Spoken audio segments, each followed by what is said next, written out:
Nesse texto todo, do 33 até o 38, eles estavam zombando de Jesus, Jesus crucificado. Mesmo os malfeitores zombavam, blasfemavam. A palavra blasfêmia sempre está referindo a Deus, algo que se fala contra Deus, distorcendo a pessoa de Deus, debochando de Deus, assim como é característica do diabo. Assim, os líderes religiosos, as autoridades religiosas, as autoridades daquele lugar, os soldados também estavam fazendo isso, e os malfeitores também, o da direita e o da esquerda. Ambos zombavam de Jesus, escarneciam e diziam: se realmente você é filho de Deus, desce da cruz, salva-te a ti mesmo e salva nós também. Eram as palavras que mais eles repetiam, e a palavra que vem é aquela palavra de Jesus, que é a primeira palavra de Jesus na cruz: Pai, perdoa, porque eles não sabem o que fazem. E Estevão, no livro de Atos, sendo apedrejado, também fala essa mesma palavra, porque os filhos de Deus, eles têm o DNA de Jesus, eles têm o enxerto de Jesus, e eles acabam tendo as mesmas expressões de Cristo, e por isso são chamados de cristãos. Domingo passado, eu e a Jo estávamos indo para Carazinho, íamos pregar lá de manhã, pregar à noite, e aí ela colocou lá no aparelhinho para ver as mensagens da Joyce Meyer, aquela que uma vez a gente leu o livro Eu e a Minha Boca Grande. Não sei se alguns lembram, mas nós lemos e estudamos aquele livro, e ela estava contando a respeito da sua vida, de quando ela era menina, ela tinha sido abusada pelo pai. E o que magoou muito o seu coração é que a sua mãe não fez nada por esse caso, sabendo do assunto, sabendo o que o pai fez. Ela não reagiu em favor da filha, e ela se magoou demais com isso. Também ela se magoou com a sua tia, que, sendo casada, não tinha filhos, poderia muito bem cuidar dela e não quis cuidar dela. Mas, com o tempo, Deus foi tratando do seu coração, Deus foi perdoando isso, Deus foi tirando isso do seu coração. O sangue de Jesus foi removendo não só o que o pai fez, o que a mãe fez, o que a tia fez, mas as consequências disso no seu coração, a amargura, os ressentimentos, a escravidão desses pensamentos, tudo ela foi sendo liberta por Jesus. E uma coisa que ela fala assim, se a pessoa seguir as suas emoções, então ela é uma escrava. Ela conta assim que na velhice do seu pai, da sua mãe e da sua tia, quem cuidou dos três foi ela, por muitos anos. E ela cuidou com o maior cuidado, com a maior dedicação, com o maior amor, sem vingança, sem cuspir no prato e entregar aquele prato para o pai comer, para a mãe comer, para a tia comer. Sem fazer nada em termos de vingança, mas com o coração cheio do amor de Deus. Então, isso é algo que Jesus pode fazer, mas que nós não podemos aceitar de ficar com aqueles ressentimentos no coração. Eu tenho Jesus, eu sou convertido por Jesus, eu sou da igreja, Jesus me ama, mas fulano que vá para o inferno, né? Não quero saber do fulano, ele que se lasque, ele que vá para o seu lugar, ele fique no seu lugar e eu no meu. E a pessoa que é escrava das suas emoções, ela às vezes nem percebe. E ela se mantém dentro da igreja e fica muito doente dentro da igreja e não sai desse cativeiro. E ela poderia ter muitas justificativas para dizer: eu não posso cuidar do meu pai, eu não posso cuidar da minha mãe, eu não posso cuidar da minha tia. Eles podem muito bem ficar num asilo ou ser cuidado por outras pessoas. Mas eu não posso. É muito para mim. Revelando um crente escravo. E eu também lembrei nessa hora que às vezes a gente faz uma oraçãozinha assim. Muito obrigado, Senhor, porque eu estou aqui na igreja. Eu sei que a minha vontade, se fosse pela minha vontade, eu estaria em casa assistindo televisão. A oração não é errada. Mas de certa forma traz um testemunho muito ruim essa oração. Isso do meu ponto de vista. Porque a gente devia talvez mudar um pouco essa oração. Muito obrigado, Senhor, porque eu estou aqui. O Senhor mudou meu coração. Eu amo estar na casa do Senhor, porque os seus filhos amam estar na casa do Pai. E é da minha carne querer estar em casa. É da vontade do demônio que eu esteja em casa e não na casa do Pai. Então a gente, talvez, na minha visão, teria que começar a dar nome a esses sentimentos que a gente às vezes põe um pouquinho de confete nele. Eu sei que a minha vontade era estar em casa, mas o Senhor colocou uma vontade maior que é estar aqui. Só que eu queria dizer assim, que essa vontade de estar em casa, e que Deus colocou uma vontade maior de estar aqui, essa vontade de estar em casa, esse sentimento, essa emoção, ela não é do céu. Ela é carnal e ela é demoníaca. E a gente precisava dar nomes a ela, a elas, as palavras, e condenar essas palavras e não aceitar. Para que a gente não seja escravo desses sentimentos, dessas emoções que não são da parte de Deus e que nos fazem muito mal. Mas é difícil assumir essa posição e depois fica impossível dizer realmente de todo o coração perdoa porque não sabem o que fazem. Porque a gente faz justiça com as próprias mãos e manda esse pai, manda essa mãe, manda essa tia que tiveram atitudes deploráveis, pecaminosas, demoníacas, para o asilo.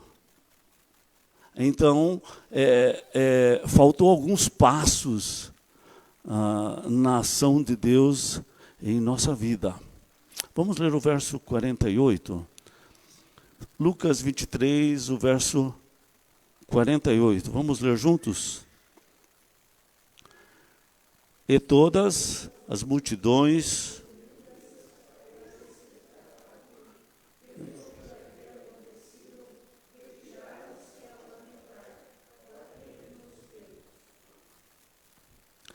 não, eu também anotei errado esse versículo.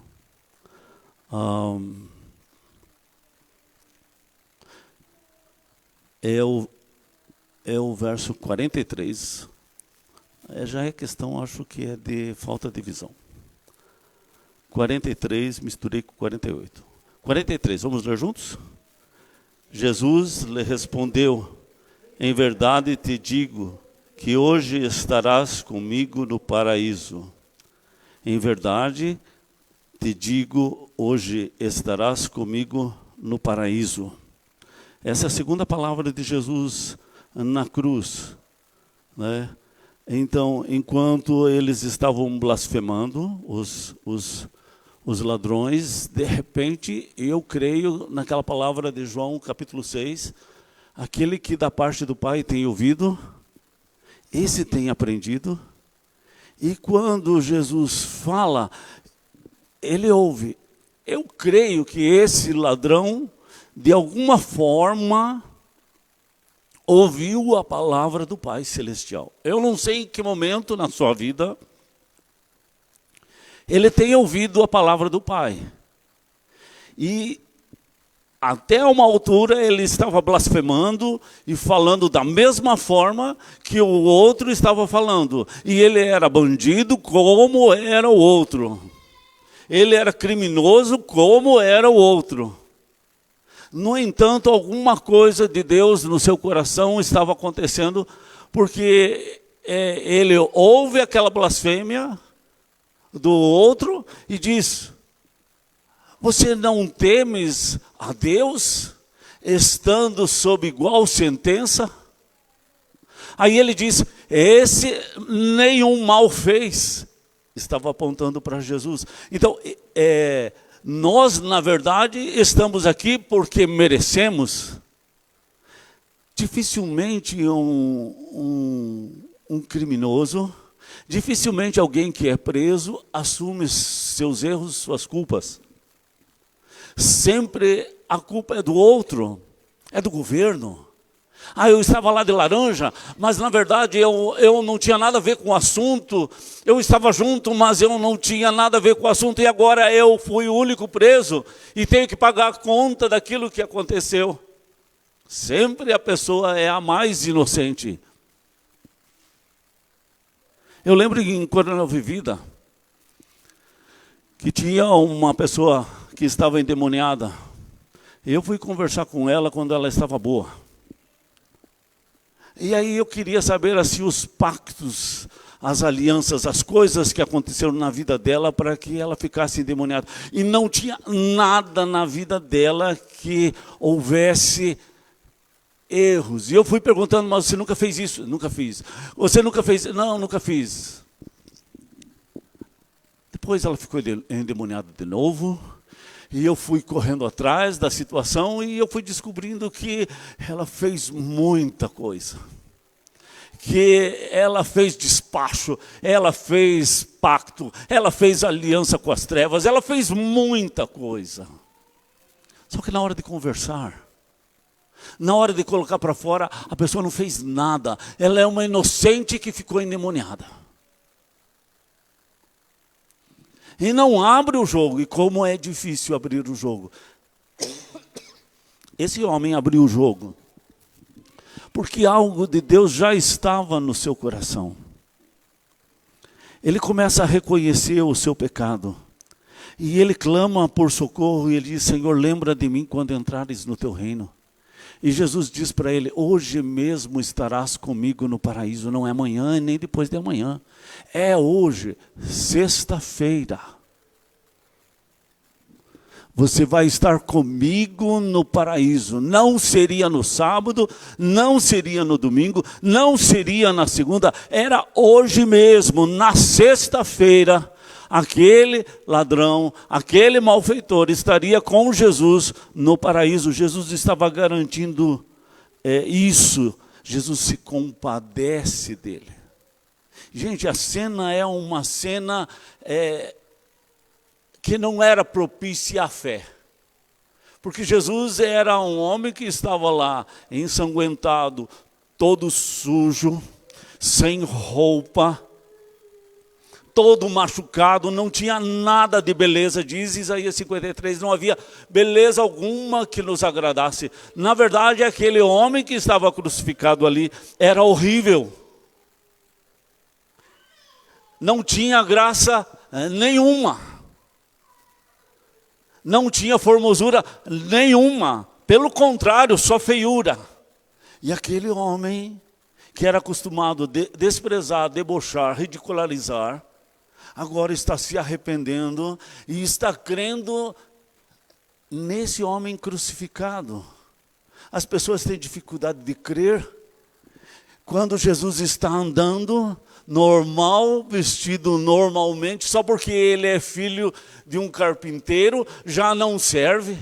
Quanto mais estar nessa posição. E esse homem se converteu, creu na pessoa de Jesus estando nesse quadro, nessa situação de miséria.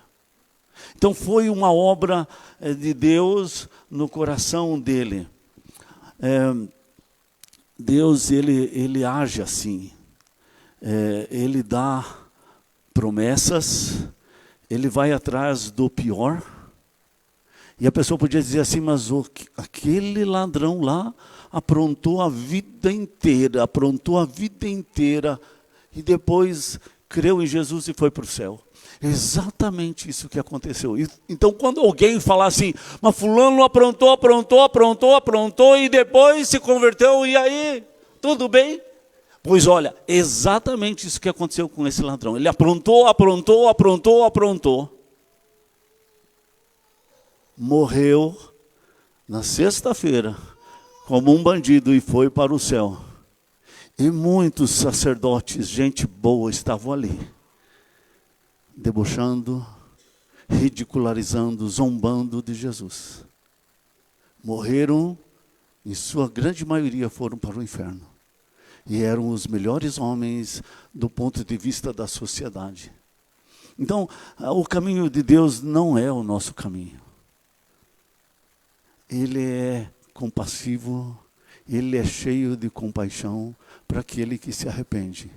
Eu lembro de uma filha de um presbítero dizendo para mim, eu não consigo entender. Na igreja presbiteriana, fala-se sobre predestinação. Aí eu vi a pregação, o pastor falando assim, que o cara, ele pode chorar, se arrepender, mas se ele não for predestinado para o céu, ele vai para o inferno. Eu falei para ela, eu não creio assim. Eu não creio nessa predestinação. E ela usando esse argumento para dizer o motivo porque ela não estava na igreja. Por que ela não cria mais em Jesus? Por que ela estava seguindo teorias de alguns cientistas lá da Inglaterra? Eu falei, eu nunca criei dessa forma. Eu não creio que alguém consiga de fato se arrepender sem ser pelo Espírito Santo. Eu não creio que alguém realmente se arrependa dos seus pecados, se quebrante diante de Deus, se não é pelo Espírito Santo.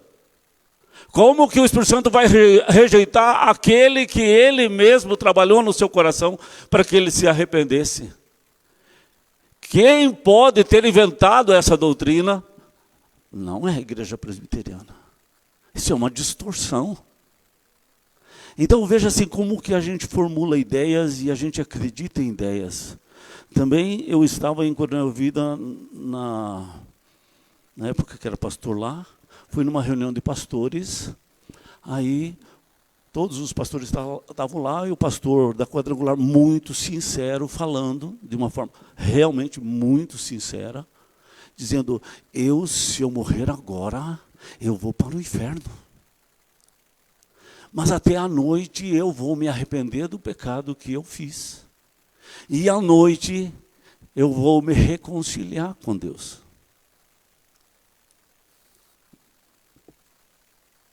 E eu fiquei assim, então ele vai se acertar com Deus à noite e aí ele vai ser salvo. Agora, porque ele pecou, ele vai para o inferno. Quando ele se reconciliar, ele vai para o céu. Semana que vem, quando ele pecar de novo, ele vai para o inferno. Quando ele se arrepender de novo, ele volta para o céu. Gente, se for assim, Jesus tem que morrer de novo cada vez por essa pessoa. Se essa pessoa vai para o inferno, e agora para ela se arrepender de novo, e voltar a ser salva, Jesus teria que morrer de novo. E Hebreus 6 diz que é impossível que Jesus morra de novo. Portanto, não tem lógica essas palavras.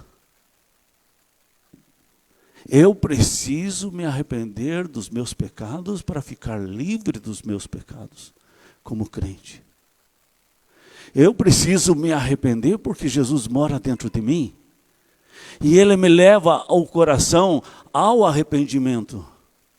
E eu preciso me voltar a Ele, porque Ele está dentro de mim e Ele me leva a voltar a Ele. Ele mesmo pesa o meu coração para que eu me entristeça pelo pecado que eu fiz.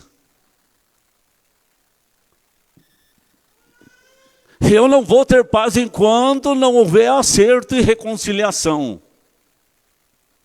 Mas não quer dizer que eu vou para o inferno. nesse tempo, que eu perdi a salvação nesse tempo.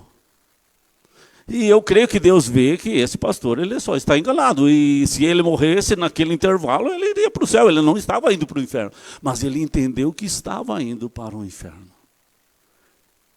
Então, quando Jesus diz assim, hoje mesmo estarás comigo no paraíso, Jesus não estava pensando assim, daqui a pouco esse cara aí vai pecar e ele vai para o inferno. E eu vou ter que acertar a situação dele antes de ele morrer, porque senão ele vai para o inferno. Jesus, quando ele garante, ele diz, aquele que crê em mim, mesmo que esteja morto, viverá. Eu sou a ressurreição e a vida. Aquele que crê, que tem Jesus no seu coração, tem a vida. Aquele que não tem Jesus no seu coração, não tem a vida, e sobre ele permanece a ira de Deus. E o que não tem Jesus já está julgado. Por que está julgado? Porque não creu. No momento que a pessoa não crê, ela já está condenada. Ela não vai ser condenada no dia do juízo. Ela já foi condenada no momento que não creu. Isso está lá em João capítulo 3. Então, hoje mesmo estarás comigo no paraíso, é um ato de compaixão de Jesus, e é um ato de promessa de Jesus, e é um ato também do amor, da segurança que Jesus dá para os pecadores que se arrependeram. Agora nós vamos lá para João 19. João 19, verso 25. Nós vamos ver a terceira palavra de Jesus na cruz. João 19, verso 25, 26 e 27. Vamos ler juntos? E junto à cruz estavam a mãe de Jesus e a irmã dela e Maria, mulher de Clopas, e a Madalena. Vendo Jesus, sua mãe, e junto a ela o discípulo amado, disse, mulher, eis aí teu filho. Depois disse ao discípulo, eis aí tua mãe. Dessa hora em diante, o discípulo... Muito bem. Jesus fala, eis aí teu filho. Eis aí tua mãe. É a terceira palavra que ele fala. É um cuidado de Jesus sobre Maria, deixando ela sob o cuidado de João, que escreve essa carta. João é muito jovem nessa época, quando o discípulo de Jesus é o mais jovem. Ele que sempre estava assim, meio debruçado no peito de Jesus. Muitas vezes ele estava assim como um menino grudadinho com Jesus, mas não um menino tão menino, porque ele deveria ter seus 18, 19 anos, eu imagino assim.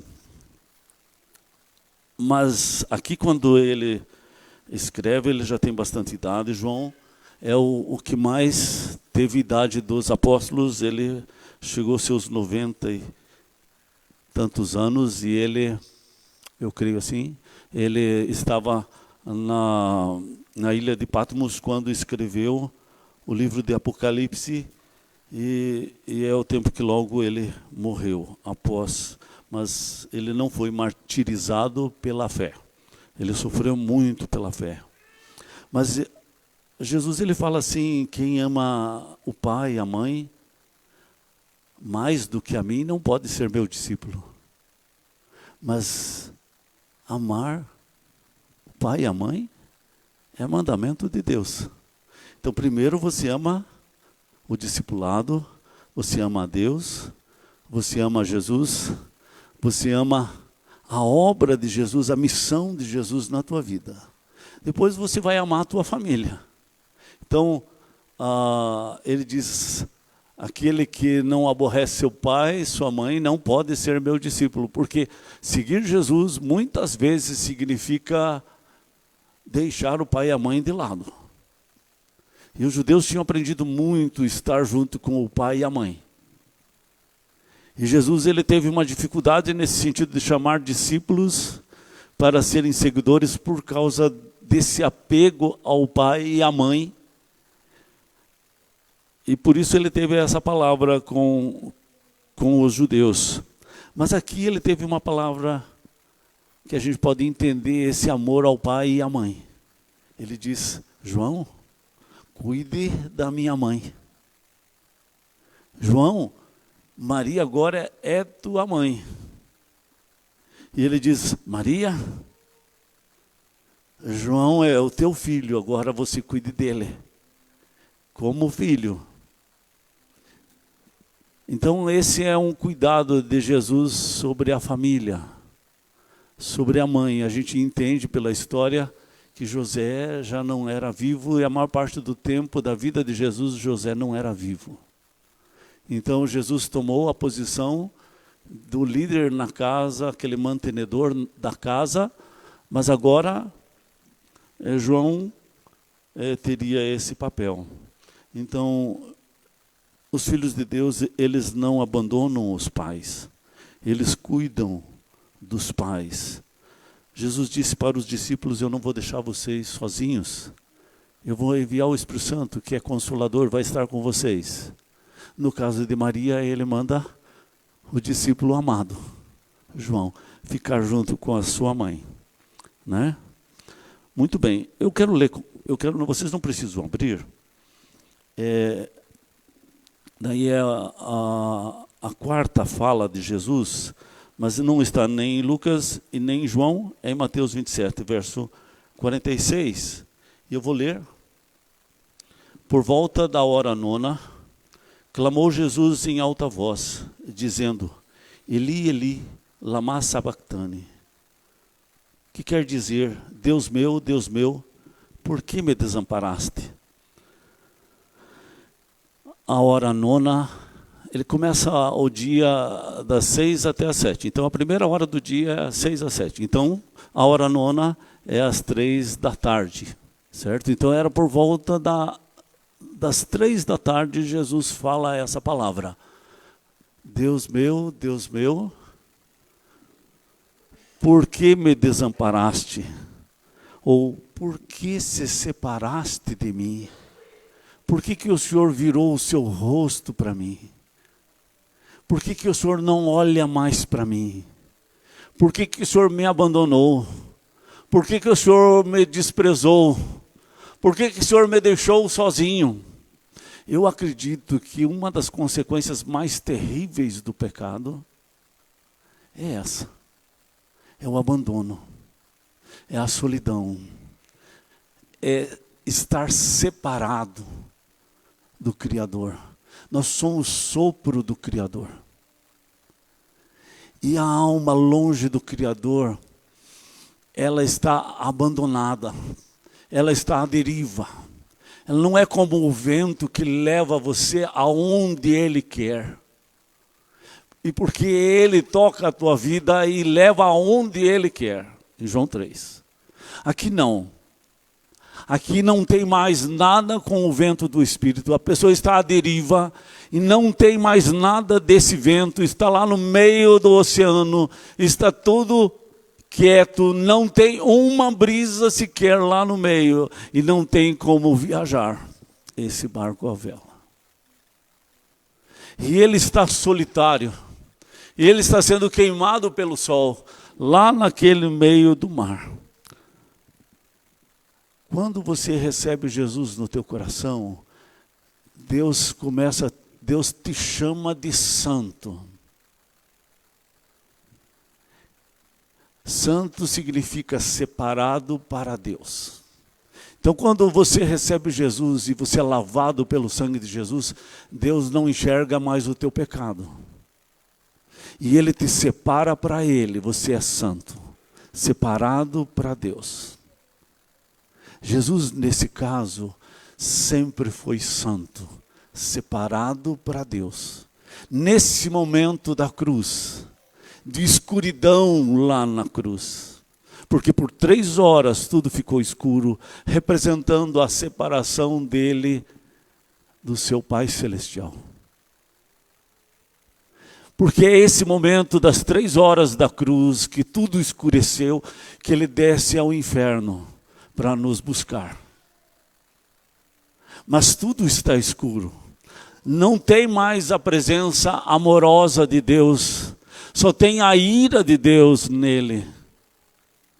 Só tem essa separação. Então, o santo é separado para Deus. O morto espiritual é separado de Deus. O inferno é a separação de Deus. Todos os mortos espirituais são separados de Deus. Então, o inferno caiu sobre Jesus lá na cruz. A ira de Deus caiu sobre Jesus na cruz. Mas, Pedro, ele fala assim que Jesus desceu ao inferno para nos resgatar do inferno. Foi o único momento aqui nessa vida que Jesus chegou até nós. Nas 3 horas da cruz. Porque nós estávamos no império das trevas. E Jesus teve que entrar no império das trevas para nos tirar das trevas. Esse é o alto preço que Jesus pagou. O pecado não pode ser banalizado. Não é um pecado grande que nos leva ao centro das trevas. E não é um pecado pequeno que nos leva à beira do inferno e das trevas. Qualquer pecado nos leva para dentro das trevas, porque nós já nascemos nas trevas. Então, nem sempre a morte vai ser descanso. Lembre isso. Nem sempre a morte vai ser descanso. A pessoa estava sofrendo ali de câncer. Ela estava sofrendo de alguma enfermidade. E ela estava tendo muitas dores. E ela morre e a pessoa diz, agora descansou. Mas se ela não tinha Jesus, ela não descansa. Se ela não tinha Jesus, o sofrimento piora. A distância de Deus aumenta. Então não há descanso para aquele que não tem Jesus no seu coração. Só tem descanso para aquele que tem Jesus na sua vida e no seu coração. Jesus se deixa ser abandonado do Pai, para garantir que nunca seremos abandonados. Jesus se deixa ser abandonado do Pai para garantir que você nunca seja abandonado de forma alguma. Isaías 53, ele fala assim, que era o mais rejeitado entre os homens.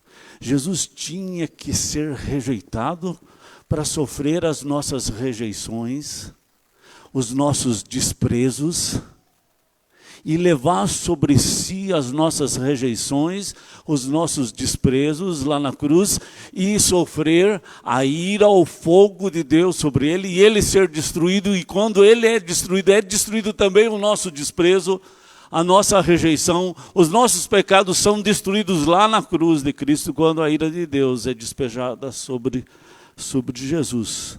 Mas se Jesus tem a coragem de sofrer a ira de Deus, o livro de Romanos, Paulo fala assim, o que Jesus não fará por nós? Portanto, enquanto Jesus está falando com você, não endureça teu coração, porque o plano de Deus é maravilhosamente maior do que a gente imagina. Pense assim, o diabo estava por trás daquele pai quando abusa da sua filhinha. O diabo está por trás daquela mãe quando não faz nada. O diabo está por trás daquela tia que poderia cuidar da sobrinha e não cuida. O diabo está com o seu plano bem arrumado para que aquela menina cresça, seja uma pessoa totalmente amargurada e escrava para o resto da vida.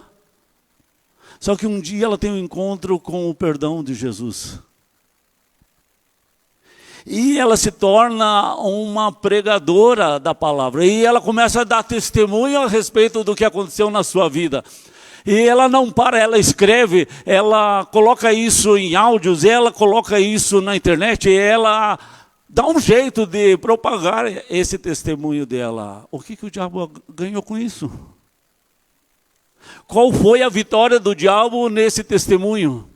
Quando Davi começa a contar no Salmo 51 a respeito do seu pecado, a respeito do perdão de Deus, antes ele escondia o seu pecado, antes ele colocava coisas para que ninguém percebesse o seu pecado. Agora ele confessa, ele faz uma música, as pessoas cantam no coral a música da confissão de Davi. Então ele põe isso à baila. Quando o diabo queria que isso ficasse no coração de Davi e no coração das pessoas, assim como se fosse uma fofoca, para amargurar, entristecer, ferir, machucar.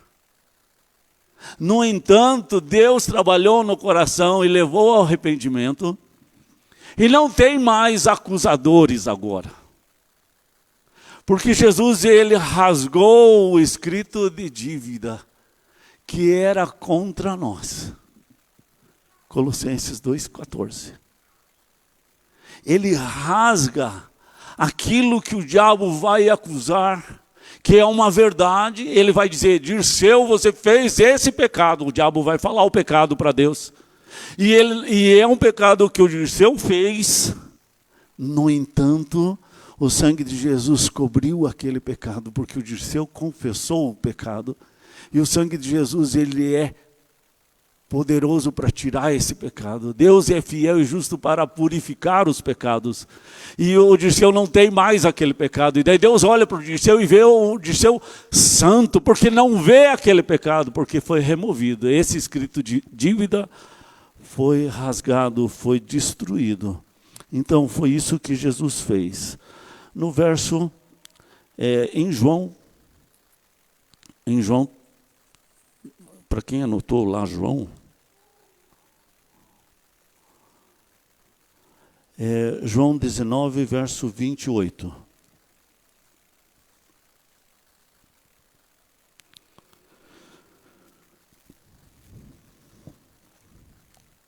Depois, vendo Jesus que tudo já estava consumado, para se cumprir a Escritura, disse: tenho sede.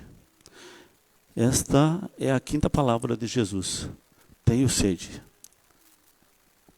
Sede a gente tem, sede de água. Jesus já teve sede de água, pediu para a mulher samaritana dar água para ele. E Jesus falou a respeito da sede da alma, que é o vazio do coração, para aquela mulher. E muitas vezes Jesus falou sobre essa sede da alma, em João 7.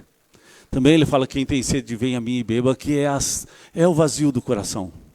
Que o Juliano deu esse testemunho no programa de rádio, e nós sofremos muito sobre esse vazio do coração. Quando uma pessoa é ferida em órgãos internos, ela passa febre e ela tem sede. Muitas vezes antes da sua morte ela tem essa sede, mas ainda é a sede física. Eu lembro em Coronel Vivida de uma pessoa que estava endemoniada, e o demônio falou assim: me dê água, eu estou com muita sede.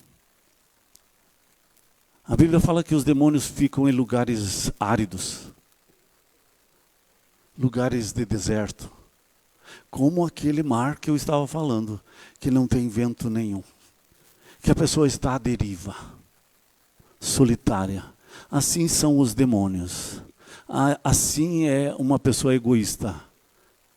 Naquele filme Senhores dos Anéis, assim é o Sméagol.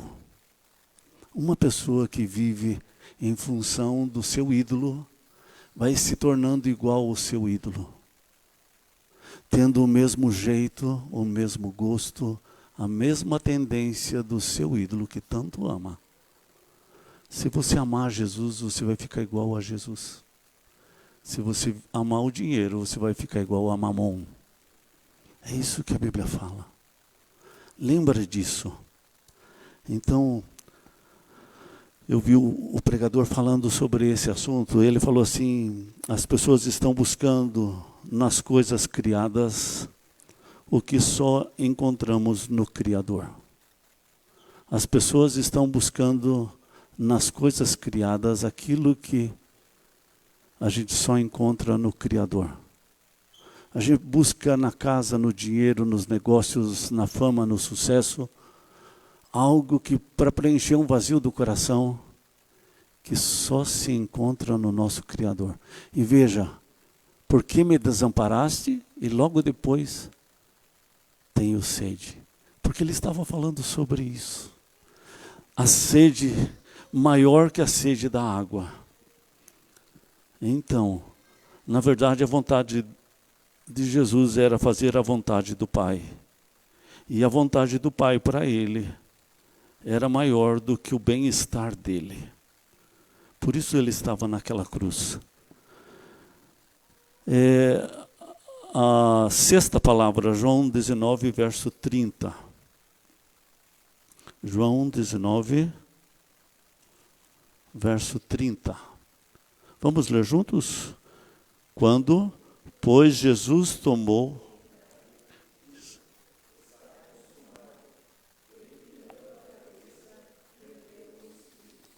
Ele fala, está consumado. Sabe? Tem uma palavra lá em João 17, verso 4. Eu consumei a obra que tu me deste. Eu te glorifiquei e vou continuar te glorificando, fazendo a tua vontade. E ele diz, eu te glorifiquei, consumando a obra que me deste. Ele sabia bem a obra que ele tinha que realizar. Antes da fundação do mundo, ele já tinha planejado isso. E agora ele diz assim, eu cumpri a minha tarefa. Tudo o que era para eu fazer, eu fiz. A minha missão que eu vim nesse mundo, eu acabei completando agora, na cruz. Os últimos momentos, os últimos segundos de Jesus aqui na terra, na cruz, ele diz, eu terminei a minha tarefa. Tudo que era para eu fazer, eu fiz. Está consumado. Eu completei. Lá em Isaías 53, Deus diz assim, que Deus se agradou em moer Jesus. Se agradou em moer o seu filho, fazendo-o enfermar, quando desse sua alma como oferta pelo pecado. Só Jesus enfrentou a morte e o inferno no nosso lugar. Em Isaías 63, verso 3, tem uma palavra do Messias, uma palavra messiânica que diz assim, eu pisei o lagar sozinho. Essa palavra é uma palavra que eu acredito que os italianos entendem bem. Não sei vocês, mas a história do italiano é uma história muito próxima com uvas.